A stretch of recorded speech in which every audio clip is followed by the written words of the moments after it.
요한복음 오늘은 22번째 시간입니다. 오늘 말씀을 통해서 다른 자가 자기 이름으로 오면 그런 말씀이 있는데 이런 말씀들을 가지고 우리가 또 살펴보려고 합니다. 또 반복된 이야기를 설명할 수밖에 없습니다. 우리가 킹제임스 성경을 알고 진리를 올바른 것을 알게 되었습니다. 그러나 그것이 다가 아니라는 걸 아셔야 돼요. 더 깊이 주님을 알아야만 하는 겁니다. 성경을 통해서 주님이 누구신가 이걸 알아야 됩니다. 모르고 오늘 이 시간 앉아 있다고 한다면 안 되는 거죠. 또 모른다면 알기 위해서 앉아 있을 수도 있겠죠. 우리가 주님을 알고 주님을 섬기면 하나님께서 더 기뻐하시지 않겠습니까? 자녀가 자기 부모가 누군지도 모르면 어떤 부모가 좋아하겠습니까? 일평생 같이 살아도 아버지에 대해서 어머니에 대해서 모르는 자식이 있다고 한다면 이거 잘못 가르치는 거잖아요.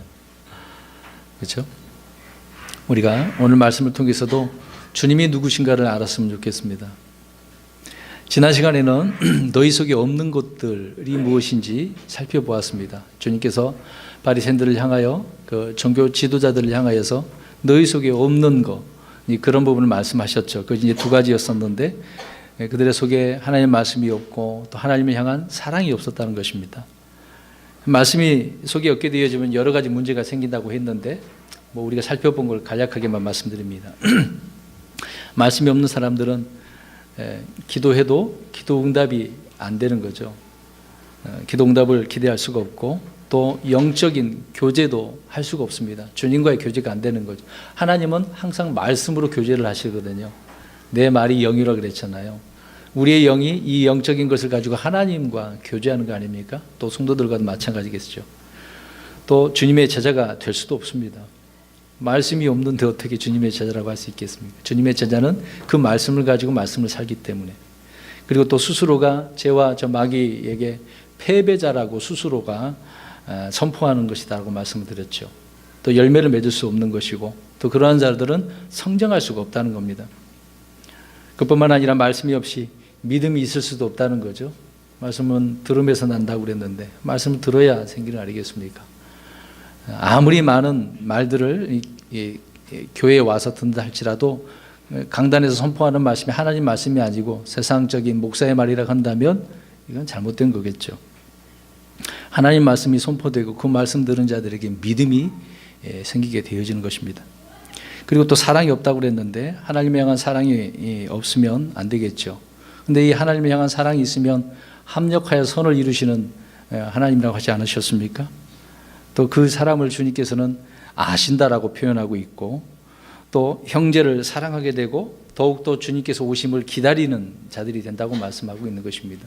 그래서 우리 속에 말씀이 있어야 되고 하나님을 향한 이런 사랑이 풍성해져야 되는데 바리새인들은 이런 두 가지가 있다 없다? 없다. 말씀도 없고 또 사랑도 없고 그렇기 때문에 늘 판단만 하고 자기가 의로운 자들처럼 자기인 것처럼 드러낸다는 것이죠.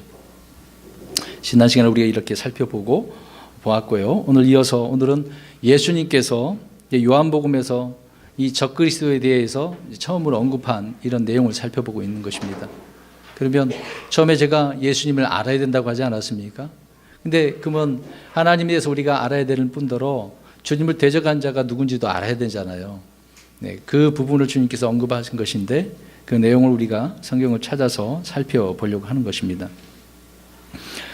그리스도라고 하는 이런 의미는 기름을 받은 자, 기름을 받은 이런 부분을 의미를 담고 있는 거죠. 히브리 말로는 메시아라고 하는데요. 구약에서는 그래서 이 기름 부음을 받게 하는 부분이 있었습니다. 왕이나 제사장 또 대언자에게 기름을 붓는 거죠. 이 기름을 그냥 붓는 게 아닙니다. 물론 올리브 기름인데 그냥 부은 게 아니죠. 그러다 의미가 있었던 것입니다. 이 기름은 성령님을 상징하고 있기 때문에 그렇습니다. 그래서 그 부분이 신약에 와서 이제 설명을 해주고 있는 거죠. 우리는 이걸 생각해 볼 때 오늘날 우리 예수 그리스도 믿는 모든 그리스도인들, 성도들은 다 성령으로 기름을 받았습니다. 그래서 우리는 우리가 왕 같은 제사장이고 하나님의 말씀을 맡은 대언자들과 그런 동일한 직무를 맡았기 때문이라고 말씀을 해주고 있는 거죠. 그래서 우리 그리스도인들은 이제 주님의 일꾼들이 되었다라고 말씀을 하고 있는 것입니다. 이 말씀이 고린도후서 1장 21절에 나와 있어요. 그래서 우리에게 이름을 부으신 분은 하나님이라고 말씀을 하고 있는 겁니다. 예수 그리스도를 믿는 자들에게는 다 이런 기름 부음이 있는 거예요. 성령님이 우리 안에 들어오셨기 때문에 그 성령님을 통해서 기름 부은 바가 된 것이라고 성경은 말씀하고 있는 것입니다.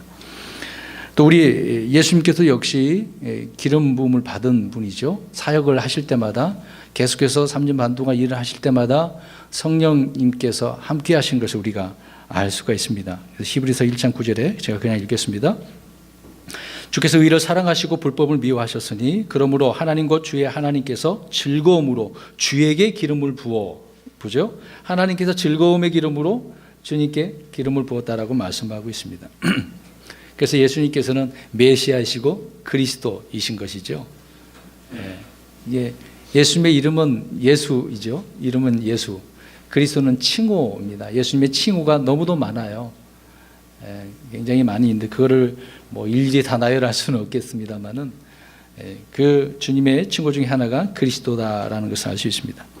이제 그런데 문제는 주님께서 이런 분이신데 오늘 성경에 보니까 성경에는 다른 그리스도가 등장을 합니다. 예수님이 그리스도인데 자기도 그리스도다라고 주장하는 자가 있다는 거죠. 그의 이름이 적그리스도라고 성경은 말씀하고 있습니다. 요한일서 2장 18절에 어린 자녀들아 지금은 마지막 때니라 적그리스도가 오리라 함을 너희가 들은 것 같이 지금도 많은 적그리스도가 있나니 이로써 지금이 마지막 때인 줄 우리가 아느니라. 그 당시에 초대교회인데도 많은 적그리스도가 있네요. 물론 이제 이것을 누구라고 표현하면 예수님께서 아들로 오심을 육신으로 오심을 부인하는 자들이거든요. 예수님을 부인하는 자들이 다 적그리스도라고 말씀합니다. 그때서부터 그래서 마지막 때인 거예요. 종말이라고 표현할 때 우리는 지금이 이제 종말이라 이렇게 말들을 많이 하지만 실질적으로는 초대교회 이때부터가 이제 마지막 때라고 이제 말씀을 하고 있는 것입니다. 근데 이 다른 그리스도 루시퍼는 원래 그룹이었잖아요. 덮는 그룹이었는데 기름 부음을 받은 덮는 그룹이라고 이제 성경은 말을 해주고 있는 것입니다. 그러니까 이 적그리스도 역시 기름을 받은 것이라는 것을 알 수가 있겠죠. 그래서 자기가 이제 용이고 왕인데 자기 밑에 이제 적그리스도에게 권능도 주고 또 이 적그리스도도 이제 기름 부음을 받은 자라고 이야기를 하고 있는 겁니다. 그래서 적그리스도는 언제나 예수 그리스도를 이렇게 흉내내고 모방한다는 거죠. 그래서 사람들을 속이는 겁니다. 예나 지금이나 마찬가지로 계속해서 이 적그리스도는 또 사탄은 많은 사람들이 이렇게 속여서 이제 그리스도인 것처럼 보이니까 많은 사람들이 넘어가게 되어지는 것이죠. 또 이 적그리스도는 남의 이름을 도용을 해요. 사칭을 합니다. 여러분 사기꾼들이 자기 이름을 말하는 사기꾼이 있나요? 거의 없죠. 다 누구를 사칭하잖아요. 그런 것처럼 사탄도 이 적그리스도도 그러한 자라는 것을 알 수가 있습니다.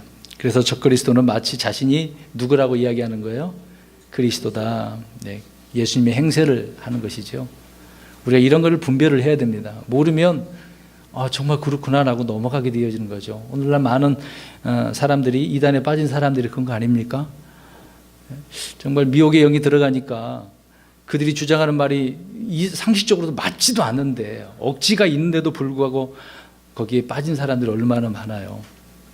이렇게 적그리스도에게 마귀에게 속는 자들이 많다는 겁니다. 그러면 한 절씩 우리가 살펴보겠습니다. 43절 보십시오.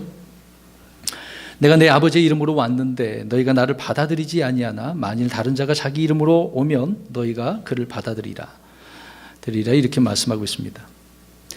자, 보세요. 예수님께서는 어떻게 오셨어요? 자기 예수라는 이름으로 오셨습니까? 물론 하나님께서 이름을 지어주신 것이지만 어떻게 오셨다고 그래요? 아버지의 이름으로 오셨대요. 자기 이름으로 예수님은 안 오셨다고 이야기하고 있습니다. 근데 다른 자가 나타납니다. 그 다른 자가 자기 이름으로 온다라고 이야기합니다. 근데 예수님께서는 자기 이름, 아버지의 이름으로 오셨는데 사람들이 받아들여요? 안 받아들여요? 안 받아들여. 근데 희한하네요. 이 다른 자는 이제 적그리스도를 이야기하고 있는데 이 자가 이렇게 오게 되어지면 자기 이름으로 왔는데 사람들은 그를 어떻게 합니까? 희한하지 않습니까, 여러분? 아니, 하나님이 이렇게 하나님의 아버지의 이름을 가지고 오셨는데 이게 참 안 받아들이는 경우, 믿지 못하는 경우, 이스라엘 백성들을 통해서 우리가 알 수 있고 지금 현실도 마찬가지죠. 자, 여기서 자기 이름으로 오는 다른 자가 누구입니까? 자, 그리스도죠. 신구와 구약은 모두 마지막 때에 나타날 신비하고 이 무서운 존재가 누구인지를 자세하게 이 적그리스도에 대해서 말씀을 해주고 있는 것입니다. 그럼 우리 생각해 보겠습니다. 구약에 등장하는 이 다른 자 적그리스도, 그의 이름은 어떻게 표현하고 있냐면 루시퍼, 또 이사야 10장에 보면 아시리아인으로 나오고 있습니다. 그렇게 오는 거예요. 다니엘서 7장에 보면 작은 뿔로 또 그렇게 옵니다. 그런 이제 예언의 말씀들이 다 있죠. 그다음 다니엘서 8장에 보면 사나운 얼굴을 한 왕으로 그렇게 표현하고 있습니다. 또 다니엘서 9장 26절에는 장차 임할 통치자라고 이야기하고 있고, 또 11장 36절에는 자기 뜻대로 하는 왕, 그렇게 말하고 있습니다. 구약의 이런 자로 표현해 주고 있는 것이죠. 그래서 이러한 자가 이제 신약에 말씀하고 있는 대로, 예언한 대로 신약에서는 죄의 사람, 또 멸망의 아들. 그래서 바울이 데살로니가 후서에 그렇게 또 표현하고 있지 않습니까? 거기서는 또 불법의 신비라고 이야기하고 있습니다. 저 사악한 자. 그러니까 여러 부분으로 이런 호칭이 있는 거, 예수님에도 호칭이 있는 것처럼 사탄에게도 적그리스도에게도 이런 호칭이, 이런 표현을 하고 있다라는 것입니다. 그래서 사도 요한이 저 사악한 자를 지칭을 해서 적그리스도고 짐승이라고 또 계시록에 언급을 하고 있는 거죠. 자, 그런데 사람들은 적그리스도를 배척하는 것이 아니라 오히려 어떻게 하고 있다고요? 받아들이게 된다라고 이야기하고 있습니다. 왜 그럴까요? 이는 마찬가지로 동일한 이 영을 가지고 있기 때문에, 그래서 이런 속임수의 대가이기 때문에 많은 사람들이 속임을 당하는 것이죠. 요한 2서 1장 7절에 속이는 자들이 세상에 많이 들어왔는데 그들은 예수 그리스도께서 육체 안에 오신 것을 시인하지 아니하느니라. 그래서 예수님께서 육체 안으로 하나님이신데 사람의 몸을 취하셔서 사람을 오신 겁니다. 근데 이 예수님을 받아들여요? 안 받아들인다는 거죠. 이것을 시인하지 않는, 부인한다는 이야기입니다. 지금도 마찬가지입니다. 계속해서 요한복음 시작하면서 여호와 증인들 계속 말씀드렸습니다만은 그 예수님을 그냥 사람으로만 보는 것이지 하나님으로 그들은 받아들이지 않지 않습니까? 그러니까 그들 역시도 마찬가지로 적그리스도라고 표현할 수가 있겠죠. 이미 이런 자들이 많이 들어와 있다라고 말씀을 하고 있는 것입니다. 그래서 온 세상을 속이는 자라고 계시록 12장에 언급을 하고 있는 거죠. 그 자가 바로 마귀입니다. 그래서 이들이 사람들을 미혹해서 또 그들을 추종하는 그런 사람들이 학교에서 어떻습니까? 철학을 가르치고 문화를 가르치고 문학을 가르치고 여러 가지 것들을 가르치면서 많은 사람들을, 학생들을, 성도들을 또 속이게 되겠죠. 교회나 신학교에도 가도 마찬가지입니다. 신학교 처음에 가면 이 성경은 하나님의 말씀입니다라고 가르쳐야 되는데 아닙니다부터 이제 가르치니까 얼마나 문제입니까? 온전한 성경이 없는 부분을 오히려 이렇게 이제 대놓고 가르치는 그런 신학교가 오늘날 신학교들입니다. 그런데도 불구하고 지금 많은 신학교들이 이제 학생들이 없어가지고 문을 닫는 신학교가 굉장히 많아요. 그것뿐이겠습니까? 학교에서든 교회에서뿐만 아니라 언론 매체들 가운데서도 계속해서 이 적그리스도의 마귀의 그 사상과 가치관을 가르치고 있다는 것이죠. 문화적으로도 영화 얼마나 그런 것들이 많이 나옵니까? 그런 내용들에 다 암암리에 적그리스도가 담겨져 있고, 특히 미국의 그 디즈니인가요?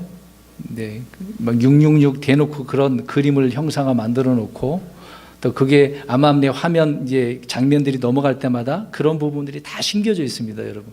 그냥 보면 재밌게 깔깔깔 웃죠. 무슨 애들이 좋아하는 그 만화 영화가 요새 많이 나오더라고요.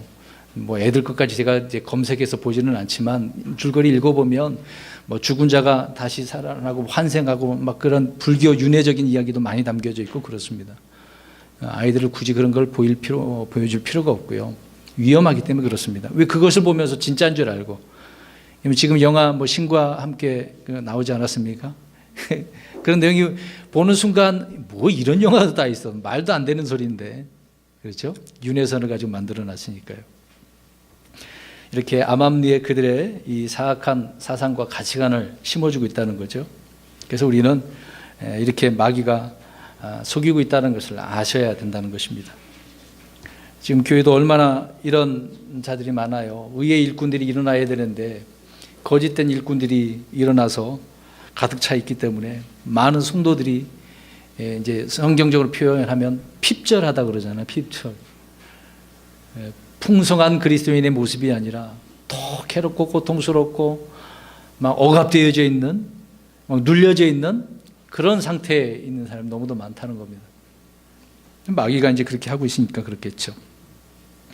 바울 사도는 교회 내에 있는 이렇게 사탄의 사역자들에 대해서 말씀을 하고 있습니다. 고린도후서 11장에 보면은요. 그런데 이걸 말하면서 결코 놀랄 일이 아니래요. 이미 그런 자들이 들어와져 있기 때문에 그래서 사탄이 빛의 천사로 가장하는 거죠. 이제 의의 사역자로 가장해서 있다라고 바울은 이야기를 해주고 있는 것입니다. 주님은 사람들이 이런 자들을 그래서 영접할 것이라고 오늘 본문의 43절에 다른 자가 오면 자기 이름을 오면 받아들인다고 이야기하고 있는 겁니다. 그래서 주님을 배척한 사람들은 이렇게 주님을 배척하지 않고 적그리스도를 영접하게 되어진다, 그 말씀을 하고 있는 거죠. 한 번 더 말씀드리면 사탄은 빛의 천사로 가장한다고 했습니다. 잘 보세요. 그러니까 때로는 우리가 이제 과거 이런 경험을 이야기하는 사람들이 많이 있어요. 그래서 이 빛을 본 사람들은요, 그 빛이 좋은 곳으로 생각을 하는 거예요. 사탄이 이 빛의 천사로 가장을 하니까 뭔가 이제 빛으로 딱 나타나는 거예요. 이것을 통해서 주님이 나에게 이 빛으로 임하셨구나, 이렇게 생각하는 사람이 많아요. 정말 그런 하나님께 역사하셔서 보일 수도 있겠지만 대부분은 사탄이 이렇게 빛의 천사로 가장을 해서 나타난 경우가 있거든요. 왜 그럴까요? 왜? 그런 빛은 좋은 것이기 때문에 사람들이 좋은 것으로 그냥 받아들인다는 것입니다. 그런데 성경적으로 봐도 또 사도 바울도 역시 예수 그리스도의 빛을 보지 않았습니까? 보는 순간 이제 눈이 볼 수 없는 그런 상황이 있었습니다만, 물론 잠시 일시적인 것이지만 바울도 역시 빛을 봤잖아요. 근데 제대로 본 거 아닙니까? 사탄이 빛을 비추는 거 아니고 주님의 빛을 봤잖아요. 근데 반면에 오늘날 이단들을 따라가는 사람들을 보세요. 이단 창시자들을 보십시오. 이슬람 마호메트는 어떻게 했습니까? 역시 마호메트도 빛을 봤어요. 그 빛이 어떤 빛이겠습니까, 여러분? 주님의 빛일까요? 주님의 빛이 아니죠. 몰몬교를 창시한 요셉 스미스도 마찬가지로 빛을 보았습니다. 근데 몰몬교를 우리가 어떻게 봅니까? 그들은 안식일 교회이고 주님을 거부한 자들인데 그 빛이 올바른 빛이라고 우리가 볼 수 없는 거 아닙니까?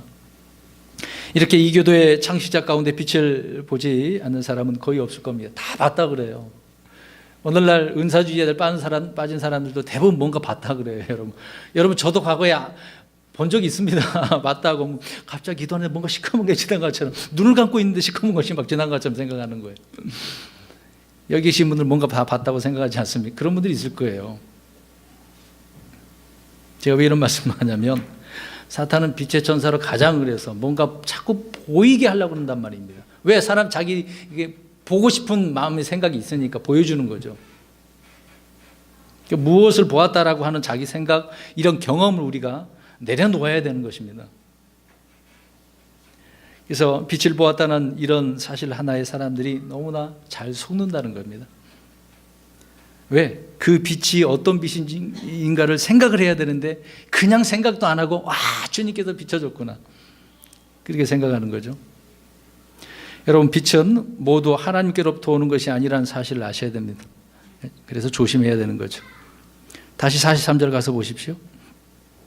주님은 하나님 아버지의 이름으로 오셨다고 말씀하고 있습니다. 즉 예수 그리스도는 하나님으로 오셨다는 거죠. 하나님이 이렇게 예수님으로 오셨는데 아버지의 이름으로 오셨는데 그 하나님이라는 이야기죠. 이 문제를 놓고 저번에도 여러 번 말씀드렸던 부분이지만 이렇게 말씀하고 있으니까 유대 종교 지도자들이 예수님을 신성모독죄로 고소 하고 죽이려고 하는 부분이 아니었겠습니까? 그 이유잖아요. 나와 내 아버지는 하나이니라. 동등하다고 이야기하느니 얼마나 그들이 화가 치밀어 올랐겠습니까? 또 예수님 이런 표현을 많이 하시죠. 하나님 아버지의 이름, 하나님께서는 우리가 출애굽기 지금 공부를 했습니다마는 그 하나님의 이름을 쓰라고 그랬지 않습니까? 나는 스스로 있는 자다고, 나는 나다고 그렇게 표현하고 있는, 그것을 예수님께서도 이 땅에 오셔서 여러 가지 표현하는 거예요. 나는 뭐뭐다, 나는 선한 목자다, 나는 문이다, 양의 문이다, 이렇게 표현하는 게 굉장히 많거든요. 나는 뭐뭐다라고 하는 이런 칭호를 계속적으로 주님 스스로가 사용을 하시고 말씀해 주셨습니다. 이런 말씀들을 계속하고 있으니 유대인들은 주님을 더욱더 핍박할 수밖에 없었던 것이겠죠. 그래서 유대인들이 이런 이유로 주님을 더욱더 죽이려고 했던 부분이죠. 오늘 장면도 이런 부분 아닙니까? 하지만 적그리스도는 어떤 이름으로 옵니까? 자기 이름으로. 희한하네요. 자기의 어떤 이름이 있는 거네, 그 이름으로. 그래서 사람들이 그를 영접합니다. 예수님을 하나님으로 믿기 싫어하는 사람들은 그래서 이렇게 적그리스도를 영접하는 거죠. 예수 그리스도 아버지의 이름으로 오신 것은 아버지께로 보냄을 받았다는 그런 뜻이지 않았습니까? 그런데 적그리스도는 물론 사탄에 의해서 이런 보냄을 받은 거게 되겠죠. 그래서 주님은 자신의 이름을 제자들에게 이렇게 주십니다. 마귀도 주는 거예요. 예수님도 이렇게 주겠지만. 그래서 기도할 때 자신의 이름으로 어떻게 하라고 그래요? 주의 이름으로 우리가 구하는 거 아닙니까? 그리고 또 모일 때도 어떻게 합니까? 주의 이름으로. 오늘 여기도 우리가 주의 이름으로 모인 겁니다. 여러분들이 오고 싶어서 온 게 아닙니다. 주의 이름으로 모인 거죠. 하나님께 인도하셔서 오신 겁니다. 그래서 우리는 사람들이 예수 그리스도의 이름으로 구원을 받고 침례도 받는 거죠. 또 그 이름으로 우리가 권능을 행할 수 있습니다. 왜요? 그 이름에 따라 우리에게 권세가, 권능이 우리에게 주어졌기 때문에 그렇다는 것입니다. 그래서 우리는 우리에게 주신 이 이름을 사용을 해야 됩니다. 주 예수 그리스도의 이름을 우리가 잘 불러서 사용을 해서 능력을 행해야 되겠죠. 자, 아무튼 주님의 이름에 대한 부분을 이렇게 언급을 하고 있는데, 그러면 이제 10가지로 적그리스도와 예수 그리스도에 대해서 비교하면서 말씀을 드리려고 합니다. 오늘 다른 자가 자기 이름으로 온다고 하지 않았습니까? 이런 부분을 우리가 비교하면서 살펴보려고 합니다. 첫 번째로, 주님께서 아버지의 이름으로 오신 주님은 우리에게 자기 자신의 이름을 주셨다라고 말씀을 하고 있습니다. 그래서 예수 그리스도라는 이름은 구원자의 이름이고 하나님의 이름이죠. 또 우리가 그 이름으로 인해 고난을 받아야 할 이름이라고 말하고 있고, 또 그 이름을 우리가 선포하는 거죠. 밖에 나가서 주의 이름을 선포해야 됩니다. 주라고 하는 이름이죠. 주. 예수 그리스도는 주 예수 그리스도라는 것을 분명히 우리가 선포해야 되는 것입니다. 그런데 예수 그리스도의 이름이 아닌 자신의 이름으로 말을 하고 일을 하는 것은 적그리스도의 일이라는 것을 우리가 알 수가 있습니다. 흔히 우리가 이제 연말이 되면 그러지 않습니까? 구제 하는데요. 또 구제 헌금을 하는 경우도 있습니다. 근데 이 구제를 하는 데 있어서 누군가를 걷어서 누구에게 보내줄 때 우리가 예수님의 이름으로 보낸다면 얼마나 좋겠습니까?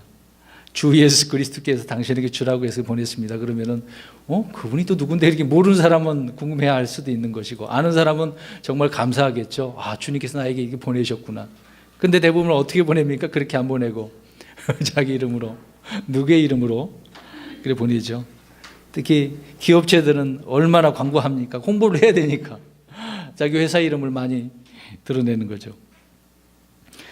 사람들은 그래서 자기를 드러내기를 좋아한다는 겁니다. 사탄이 그렇게 하는 것처럼 우리는 우리의 모든 말과 행동의 그 기준이 예수 그리스도의 이름에 있다는 것을 우리는 알아야 됩니다. 그래서 그렇게 드러내야 돼요. 우리 그 구절을 읽어보겠습니다.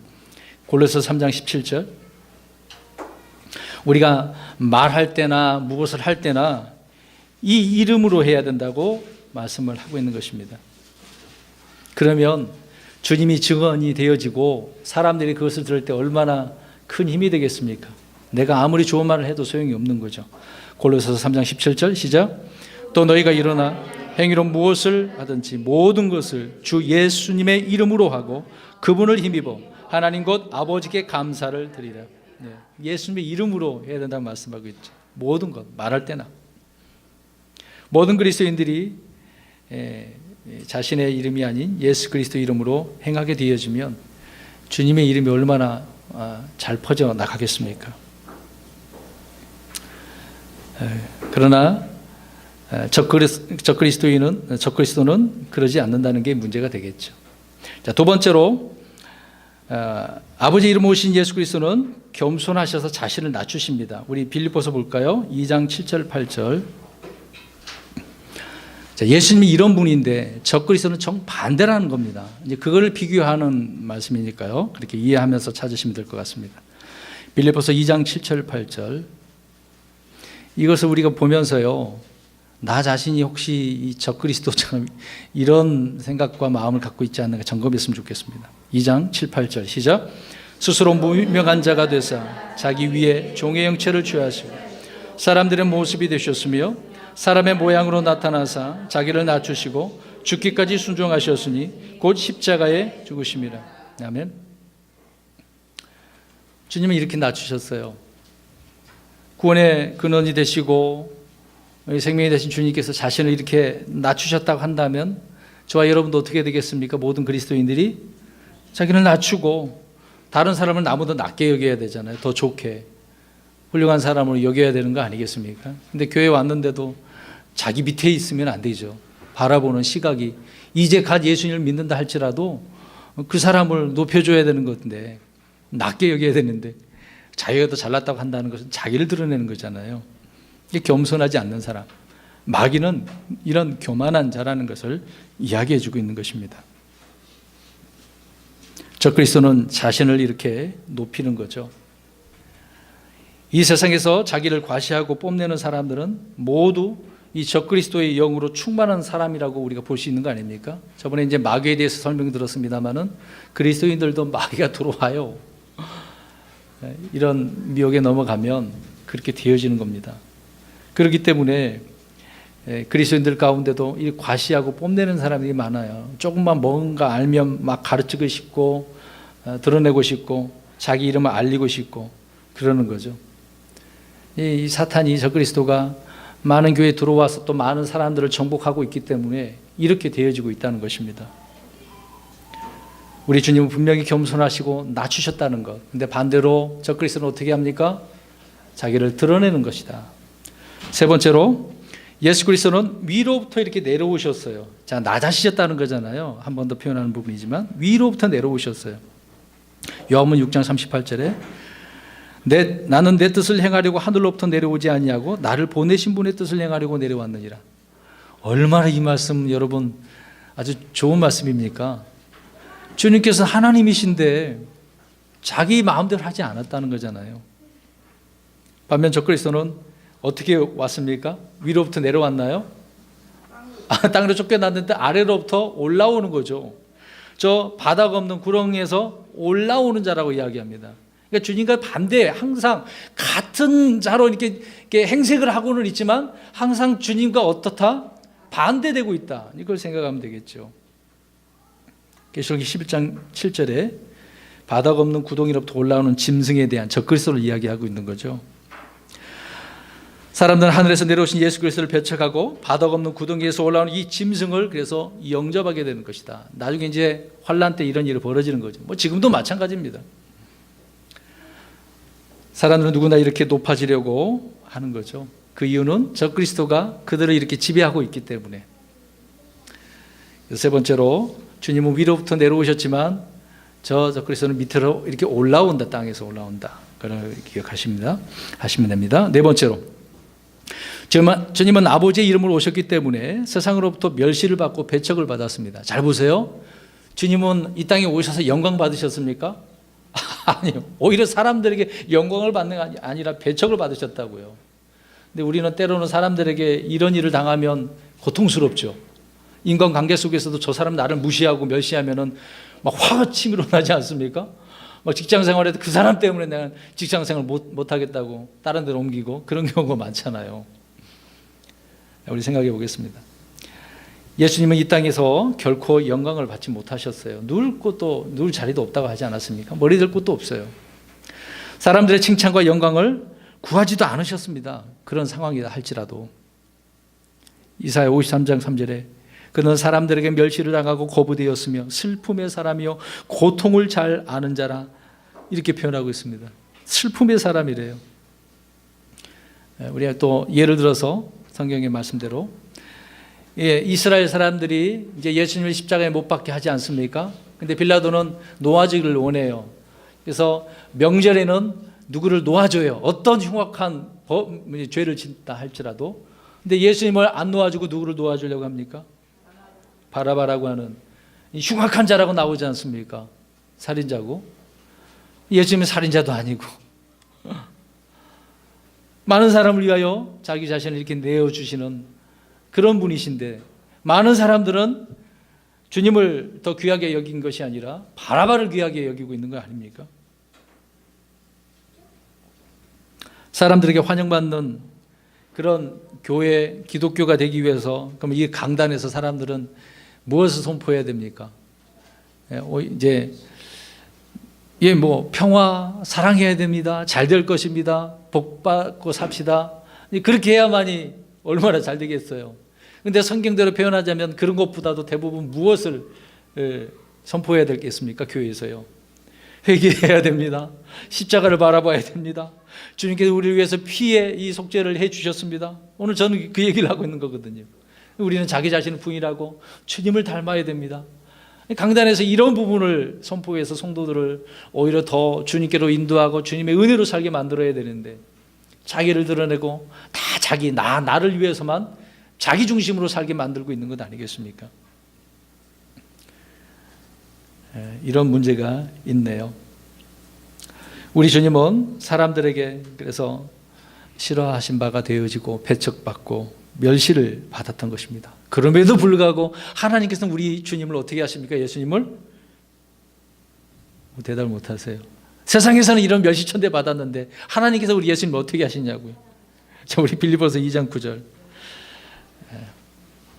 빌립보서 2장 9절 있습니다. 사람들에게 영광을 받지 않으세요. 우리 주님은 아버지를 통하여 이런 영광을 받으시고 하나님께서 우리 주님을 높이시죠. 읽어봅니다. 2장 9절 시작. 그러면 하나님께서도 그분을 높이 올리시고 모든 이름 위에 있는 이름을 그분에게 주사. 주님을 높이 올려주세요. 그 이름을 또 어떻게 하십니까? 많은 이름들이 있는데 그 외에 최고의 이름이 예수님의 이름이. 이런 이름이 어디 있어요? 근데 그런 이름을 막 따라서 지는 사람들이 있죠. 축구 선수 가운데 스펠링은 똑같아. 근데 사람들이 지저스라고 아니고 예수스 그렇게 다른 표현을 하더라고요. 참 희한합니다.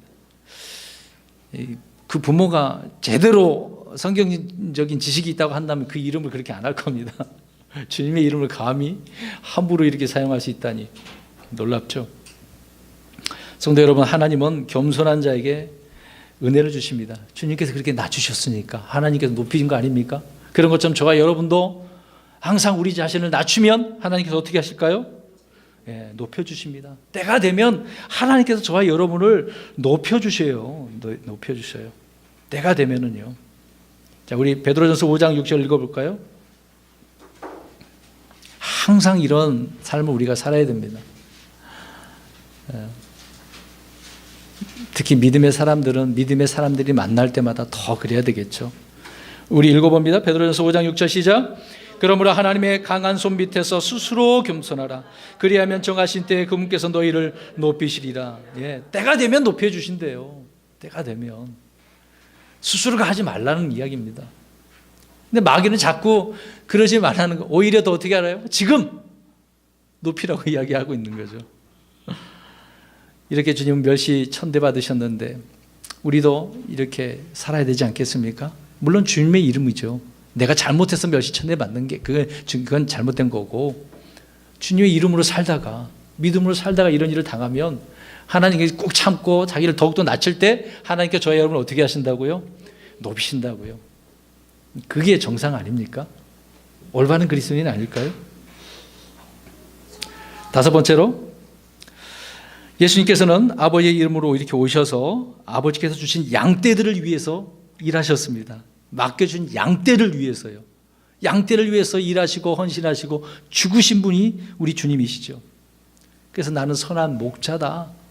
선한 목자로서 양들을 위해 목숨을 내어놓잖아요. 그래서 하나도 잃어버리지 않아요. 근데 싹군들은, 악한 자들은 어떻습니까? 이제 뭐 어떤 문제가 생겨서 어떻게 해요? 양들을 다 내리고 도망가는 거예요. 때려서 이렇게 양들을 막 괴롭히고 고통을 줘서 빼앗고 착취한 그런 자들인데, 이제 뽑아먹고 다 뽑아먹으면 그 성도 무시해버리지 않습니까? 여러분 요새 교회가 그렇잖아요. 어떤 성도들이 왔어. 부자야. 굉장히 높여주고 헌금 많이 하게 만들었어. 근데 그 성도가 망해버렸어. 그럼 쳐다도 안 봐요. 죄송한 얘기지만. 몇 번은 가서 위로해 주겠죠.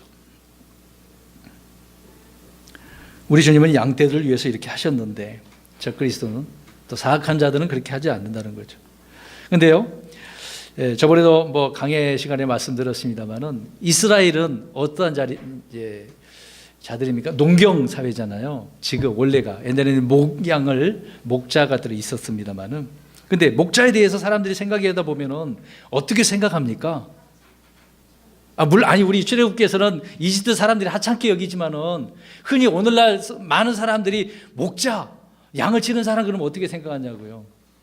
좋게 생각합니다, 여러분.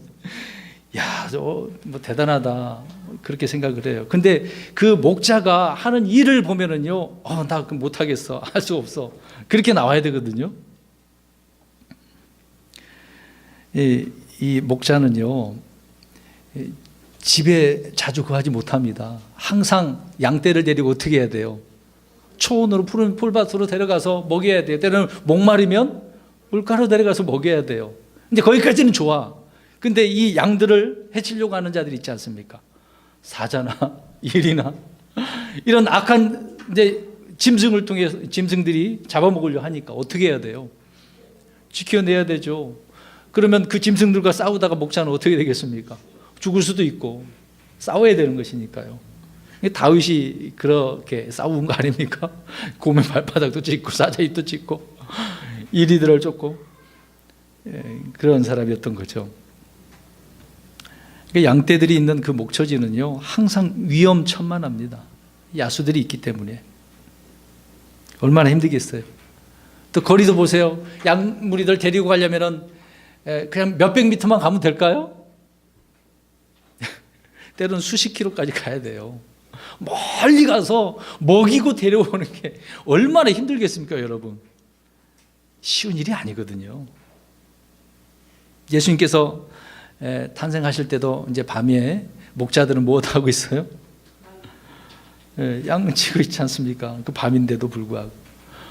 밤에 서리를 맞고 있다고 생각하면 몸이 막 으스러질걸요, 뼈가. 추운 그 새벽에 서리를 맞는, 이슬을 맞는다고 생각해 보세요. 몸이 정상적이겠습니까?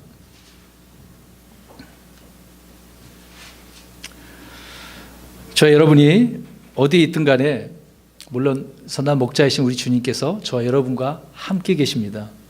목자가 양떼와 함께 하고 있는 것처럼 이렇게 함께 하고 계시는 거죠. 양을 위해서. 그런데 저와 여러분의 생명을 노락질하기 위해서 이렇게 들끓는 험하고 거친 세상들의 이런 짐승들, 도적들로 인해서 우리 주님께서는 지금도 우리와 함께 하셔서 지켜주신 것 아니겠습니까? 여러분은, 저와 여러분은 혼자가 아니에요. 나 혼자 사는 게 아닙니다. 늘 주님이 함께 하시니까.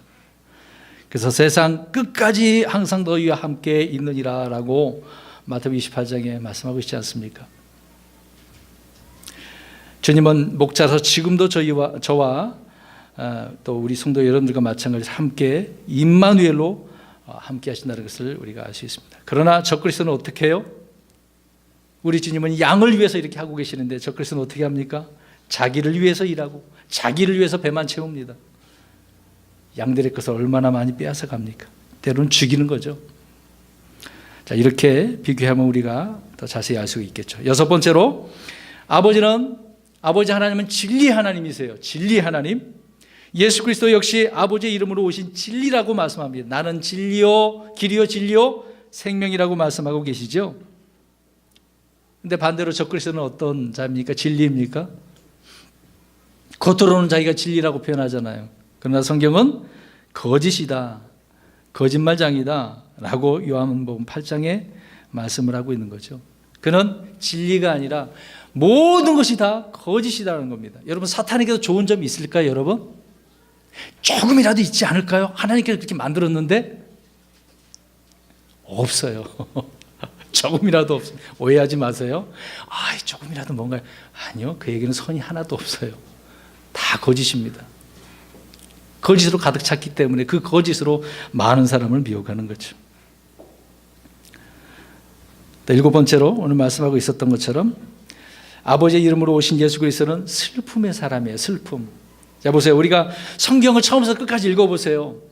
근데 예수님은 웃었다라고 하는 표현이 있을까요, 여러분? 기뻐서 막 즐거워하는 그런 모습이 있었냐고요. 웃는 모습이. 그런 내용은 없어요. 항상 슬퍼하셨어요. 그래서 슬픔의 사람이라고 이사야 53장에 말씀하고 있는 거죠. 죄와 허물로 죽어있는 인생들의 그 수고와 비참함을 보시고 눈물을 흘리셨어요. 또 나사로가 부활하게 될 때 그때도 자기 이제 마르다와 마리아 또 많은 사람들 막 슬퍼하면 울잖아요. 주님께서 야, 다시 내가 살릴 거야. 살릴 수 있어. 부활할 거야. 이 말을 해도 나중에 사람 부활한다고 그렇게만 생각하고 있는 거죠. 예수님께서 눈물을 흘리셨어요. 정말 얼마나 예수님 답답하셨겠어요. 이런 눈물을 많이 흘리셨습니다. 죽음의 권세에 사로잡혀 있는 많은 그런 인생들, 사람들을 그 연약함을 보시고 주님께서는 이렇게 슬피 우셨어요. 여러분, 주님의 마음 우리가 좀 아셔야 되지 않겠습니까? 지금도 저와 여러분의 이런 삶이 있다고 한다면 주님께서 어떻게 하실까요? 슬피 우셔요. 주님을 울게 하면 되겠습니까? 기쁘게 만들어야 되는데, 성령님의 기쁨으로 주님을 기쁘게 해야 되는데요. 주님을 슬프게 하면 안 되지 않습니까? 또 우리 주님은 우리를 부요하게 하기 위해서 가난하게 되셨습니다. 반대이지 않습니까, 여러분? 아니, 어떻게 저렇게 가난하게 되셨는데 우리를 부하게 만드실까요? 또 우리를 복을 주시기 위해서 주님은 저주받으셨어요. 복과 저주에 대한 이야기가 많이 나오는데, 또 우리에게 영원한 생명을 주시기 위해서 어떻게 하셨어요? 십자가에 죽으셨잖아요. 내가 죽어야 산다. 죽어야 산다는 말이 그냥 나오는 게 아니죠. 한 알의 밀이 땅에 떨어져 어떻게 하지 아니하면, 죽지 아니하면 많은 열매를 맺을 수가 없는 거죠. 주님이 죽으셨기 때문에 이런 열매, 풍성한 열매, 생명이 저와 여러분에게 있는 건 아닙니까? 또 저와 여러분을 하늘에 앉히기 위해서 주님은 어디로 가셨어요? 죽으셔서 지옥에 가셨어요. 우리는 거기 안 가도 되잖아요. 이제 예수님이 대신 가셨다고 오셨으니까. 그 일까지 주님께서 다 끝내버리셨다고요. 얼마나 감사해요. 우리 주님은 이런 분이라는 것입니다. 이렇게 주님이 행한 모든 일은 아버지 뜻대로 행하신 그런 일들이었다는 겁니다. 우리를 위해서다. 그런데 사람들은 이런 슬픔의 사람으로 오신 주님을 좋아해요? 싫어하죠. 오히려 더 초라해 보이잖아요. 아유, 저 마국간에서 쳐다도 안 보는 거지 않습니까? 싫어해죠. 오히려 그렇게 하신 것이 우리에게, 저와 여러분에게 기쁨을 주시기 위해서 하신 일인데 이것을 사람들이 알지 못하는 겁니다. 그러니까 지금도 사람들이 이런 부분을 알려고 하지 않은 거죠. 예수가 누군데? 오늘 우리가 이제 그 파라오 이야기를 하고 있었지만 그 성경 그 문답하기 있지 않습니까? 파라오는 주님을 어떻게 아는 자였다고 그랬어요? 나는 그를 알지 못해. 그가 누군데 내가 그의 말을 순종하냐? 이렇게 이야기하죠. 알기도 싫을 거죠. 지금도 마찬가지겠습니다. 성경은 예수 그리스도는 그래서 경건의 신비라고 말씀합니다. 경건의 신비라고 하는 것은 육신을 입고 오신 예수님이라는 거죠. 육신을 입고, 디모데후서 3장 16절에 하나님께서 육체 안에 나타나시고 성령 안에서 의롭게 되시고 천사들에게 보이시고 이방인들에게 선포되시고 세상에서 믿기시고, 이런 분으로 주님께서 오셨습니다. 근데 이런 사실을, 그런 예수님이 하나님이라는 사실을 우리는 믿지만, 근데 다른 사람들은 그 사실을 믿지 않는 거죠. 여러분, 기독교의 이름 아래 많은 종파가 있습니다. 그런 종파 중에 아까도 언급한 그런 종파가 있지만, 주님께서 이런 분으로, 이런 경건의 신부로 오시는 예수님을 거부하고 있잖아요.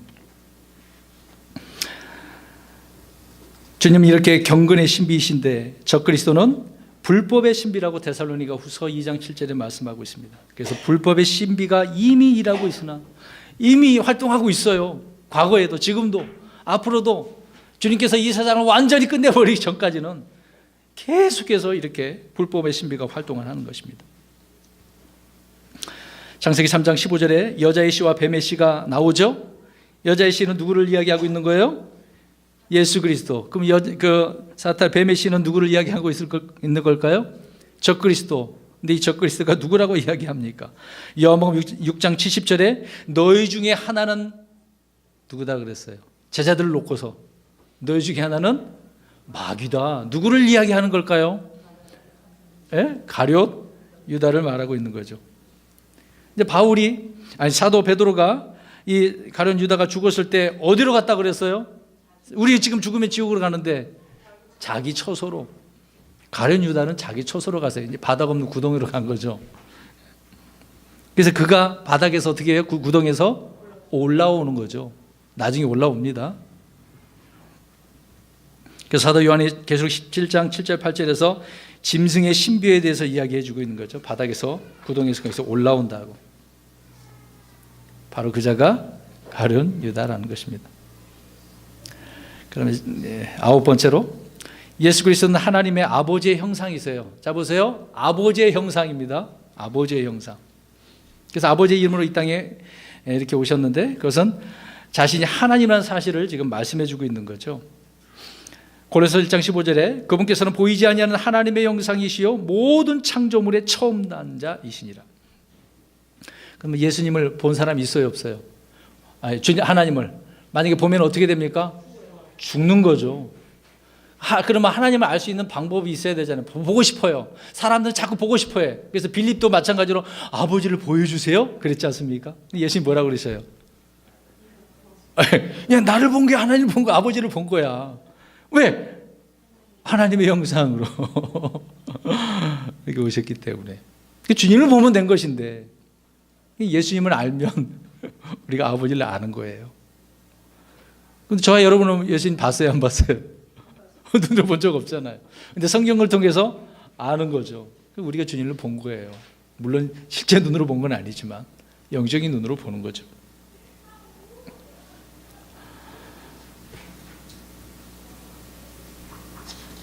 이렇게 우리 주님께서는 하나님의 형상으로 이렇게 창조되시고 만들어지시고 또 오신 그런 주님이라는 것을 알 수가 있습니다. 근데 적그리스도는 그러면 어떤 형상일까요? 우리 계시록 13장 15절 보십시오. 좀 어려운 부분일 수도 있는데, 적그리스도는 어떤 형상을 취할까요? 저와 여러분도 하나님의 형상으로 지음받은 자들이죠. 아담도 그렇고. 근데 아담이 타락하고 나서 자녀를 낳았어요. 근데 그 자녀를 낳았는데 그 자녀들이 어떤 형상으로 이제 태어나게 되는 걸까요? 창세기 3장에 보면, 5장에 보면 아담이 하나님의 형상이 안 된 거예요. 그러니까 하나님의 형상을 타락한 다음에 어떻게 되겠습니까? 잃어버리는 거죠. 그 형상을 우리가 회복해야 된다는 이야기인데. 자, 아무튼 적그리스도는 어떤 형상 읽어봅니다. 계시록 13장 15절 시작.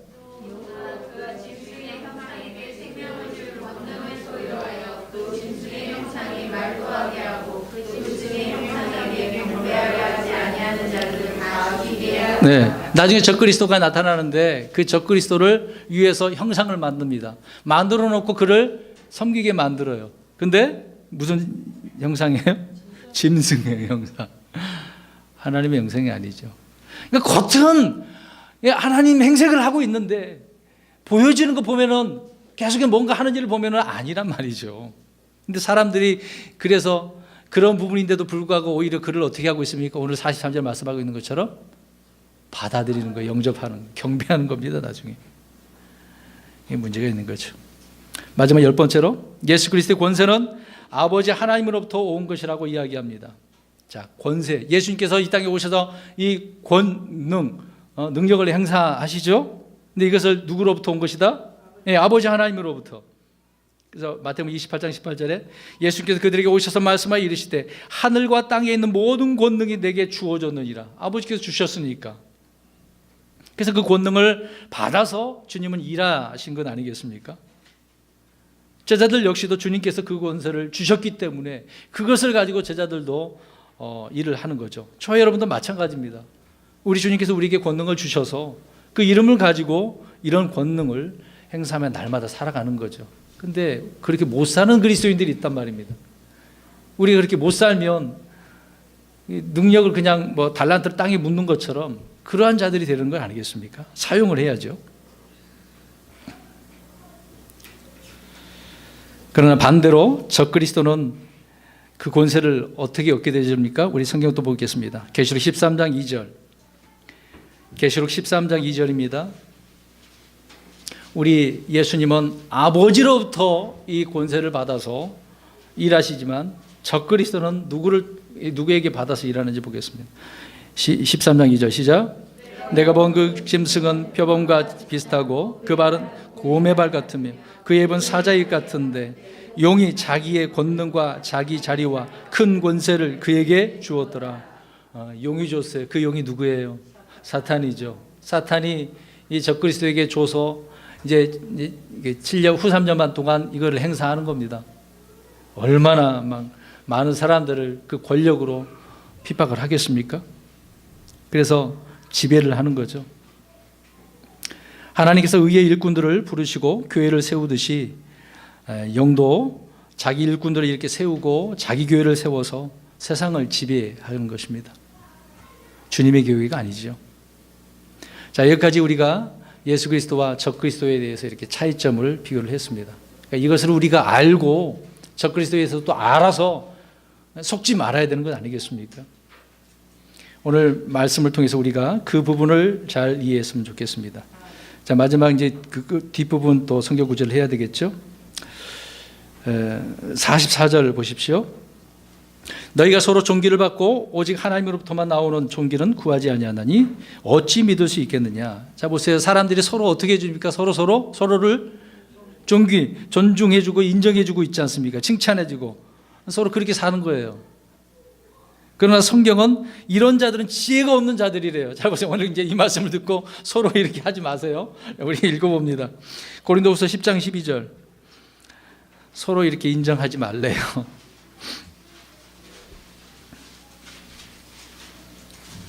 고린도후서 10장 12절. 이런 자들은 주님을 알 수가 없어요. 믿을 수가 없습니다. 고린도후서 10장 12절 시작. 우리는 자기 자신을 추천하는 자들과 감히 한패가 되거나 혹은 그들과 우리 자신을 비교하지 아니하노라. 오직 그들은 자기들을 기준으로 자기들을 판단하며 자기들 가운데서 자기들을 비교하니 지혜가 없도다. 다 무슨 기준이에요? 자기들 기준으로 판단하고 기준을 삼아서 그렇게 하다 보니 이러한 자들에게 뭐가 없다? 지혜가 없어요. 성도님, 지혜로운 자가 돼야 되는데 이런 사람이 돼서는 안 되겠죠. 하나님으로부터 오는 영광을 구하지 않고 사람들의 칭찬과 그 인정에 목말라 살아가는 사람이 너무도 많아요. 나를 좀 인정 좀 해주지. 예전에 제가 장로교 때 그랬어요. 담임 목사님이 어떤 성도를 열심히 해요. 근데 뭔가 말을 안 해줘. 잘한다 그런 말도 안 해줄 때가 있거든요. 그랬더니 그 성도가 시험에 드는 거예요. 목사님 날 미워하는가 봐. 나를 인정도 안 해줘. 나 이렇게 열심히 하는데. 누구 열심히 그런 거예요? 자기 열심히. 그러니까 자기를 자꾸 이렇게 인정해달라고 그러는 거잖아요. 우리가 주님의 이름으로 했다고 한다면 그걸로 끝이지. 자기를 드러낼 필요가 있습니까? 우리 교회도 마찬가지입니다. 무슨 일 하셔도 그게 있으면 끝나는 겁니다. 저한테 뭘 인정하려고 하지 마시고. 그렇게 하지도 않겠지만 믿음으로 하시면 되는 거예요. 그게 끝이죠. 다른 게 뭐가 있습니까? 성경은 사람의 모든 영광은 불의 꽃과 같다라고 말씀하고 있죠. 다 사라져버릴 것인데 왜 그 영광을 취하냐고요. 우리 주님은 사람들의 마음을 다 아셔요. 그 마음이 무슨 생각을 하고 있는지. 요한복음 12장 43절에 이는 그들이 사람들의 칭찬을 하나님의 칭찬보다 더 사랑하였기 때문이라. 다 아시잖아요. 하나님께서 칭찬해 주신 걸 들어야 되는데 사람들이 칭찬하는 걸 더 좋아하니까 주님을 믿을 수 없는 거죠. 이들은 하나님을 믿는 믿음이 없고 또 깊은 친교가 없기 때문에 하나님의 영광, 하나님의 칭찬보다 자기의 영광, 사람의 칭찬을 더 추구하고 목말라 있다는 것을 알 수가 있습니다.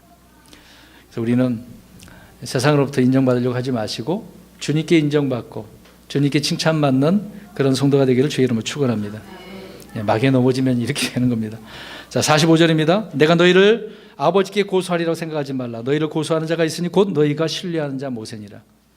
주님은 고소하지 않겠대요. 왜 이런 말씀 하겠습니까? 유대인들은 지금 바리새인들은 무엇으로 살고 있어요? 율법으로. 그래서 그 율법에 주어진 대로 지금 산다고 이야기하고 있습니다. 근데 본인 스스로는 그렇게 말은 하지만은 온전히 율법대로 살지는 않은 것이거든요. 그 정신이 없어요. 올바른 정신, 사고 판단을 하지 못합니다. 그런데 누가 그들을 고소한다고 그래요? 모세가. 왜? 모세를 통해서 무엇이 주어졌습니까? 율법이. 너희들이 좋아하는 그 율법? 그래, 좋아. 그럼 모세가 이걸 모세를 통해 주어졌으니 모세가 너희들을 고소하게 될 거다. 그 얘기를 하고 있는 겁니다. 유대인들은 율법을 신뢰하지만은 그 율법으로 인해 자신들이 죄인으로 이렇게 정죄를 받고 저주받게 되어진다는 사실을 알아야 된다는 거죠. 근데 이들은 지금 모르고 있는 부분입니다. 그 얘기를 하고 있는 겁니다. 46절. 너희가 모세를 믿었더라면 나를 믿었으리니 그는 나에 대하여 기록하였느니라. 그럼 율법에 모세가 다 누구에 대한 거예요? 예수님에 대해서. 그러면 모세 오경 읽으면 그 율법서를 읽으면은 예수님이 이런 분이구나 이렇게 이해가 돼야 된다는 건데. 그러니까 구약을 읽어봐도 알 수 있다는 겁니까? 모른다는 겁니까? 알 수 있다는 거잖아요. 그러면 구약 말고 신약에서만 예수님이 알 수 있다고? 그 말이 아니잖아요. 구약에도 알 수 있다고 누가 이렇게 말씀하고 계신 겁니까? 예수님이. 근데 이제 유대인들은 이제 신약이 있어요, 없어요? 그들에게 없어요. 그들은 구약만이에요. 그럼 구약만 갖고 있으면 그렇게 공부하고 연구하고 했으면은 주님을 알아야 돼요, 몰라야 돼? 알아야 되잖아요. 근데 모르네요. 오늘날 이제 은혜 시대에 오늘날 어떤 교회가 그렇습니다. 구약 필요 없고 신약만 있으면 돼. 그런 교회가 있어요. 근데 구약을 전혀, 그럼 성도들은 뭐 성경책은 있긴 있는데 구약을 안 읽어요. 신약만 읽어요. 근데 신약만 읽어가지고 예수님에 대해서 알 수 있어요? 물론 어느 정도 알 수 있겠지만 구약이 말해서 하고 있는 더 깊은 의미의 말씀들도 이해를 못할 수도 있겠죠. 성경은 여러 가지로 이렇게 구약이나 신약으로 주님이 누구신가를 다 설명을 해주고 있습니다. 아벨을 통해서도 예수님이 누군지를 알 수가 있어요. 또 이삭도 요셉도 마찬가지겠죠. 이집트에서 나와서 출애굽 여정 속에서도 6월절 어린 양이 누군지도 다 말씀해주고 있지 않습니까? 또 광야의 놋뱀도 역시 많은 그 희생물 역시 다 주님과 연관되어져 있기 때문에 알 수 있는 부분이 아니겠습니까? 근데 구약을 읽어도 모르면 그건 안 되겠죠. 그래서 주님은 모세의 말을 믿었다면 나를 믿었다. 그렇게 말씀하고 있는데 안 되는 부분이죠. 마지막 47절입니다. 그러나 너희가 그의 글도 믿지 않냐거든 어찌 내 말들을 믿겠느냐. 자 보세요. 이제 드러났어요. 그들은 율법 갖고 살고는 있어. 그런데 모세의 글을 믿어요, 안 믿어요? 안 믿는다니까.